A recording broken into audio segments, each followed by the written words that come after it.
Arrieta Eskopeta enpresan gaude, armagintzan hasi eta egun, Juan Carlos, armagintzan diharduen bakarrenetakoa. Bai, gutxienetakoa, oso gutxi geratza gara. Bi Elgoibarren eta beste 3 Eibarren. 5 enpresa. 5 enpresa. Eta adikoatzea zenbat egon zitezken? Garai honenetan zenbat enpresa? Garai honetan, 100 gora, Ibar. Bai, zuena zenbagarren belaunaldia da? 3. Zure bezeroak orain jende diruduna da? Bueno, da, diruduna eta honek finin, eskopeta finak, ia jente, nivel handidunak. Zure aitonak, zure aitak, haiek bezero berdinak zituzten edo bezero aldatu eginda? Bueno, gure bezerua bai pixkat aldatu da. Gaur egunean, 95 eguneko altzerritara. Nungoa? Ameriketa, Frantzia, Inglaterra. Eta zenbat balio dezake eskopeta batek?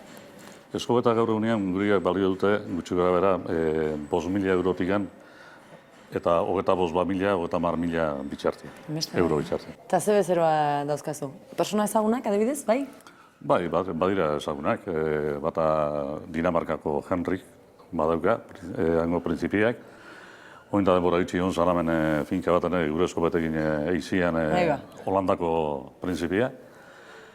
Gero hor Bush aitxeak ere bai badauka. Eta beste, bai, hor... Enkarguz egiten dira gaur egun eskopetak? Horren normalian egiten dira enkarguz. Euroginez balin badera egoten ere, eura bialtza itxue neurri batzuk, eta gu neurriaren arabera egiten dugu eskopeta hori. Hola, enkargu kuriosorik, arrarorik, zuz eskatu duzu? Arrarorik, bueno, grabau asuntuan, ruso batek, pareja bat egin gendun, ruso batentzat,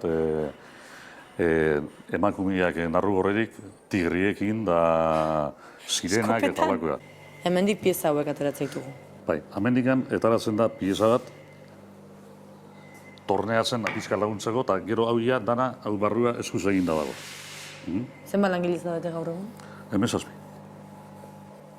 Garai aitan, zure aitak ez dakit, kontautakoa dan edo aitonak, garai aitan ze giro zeon, Eibarren batipat, Elgoibarren, gertu dagoelako, sekulako industria, sekulako mugimendu. Bai, sekulako industria, eta eskopetan zuntua zen, baina...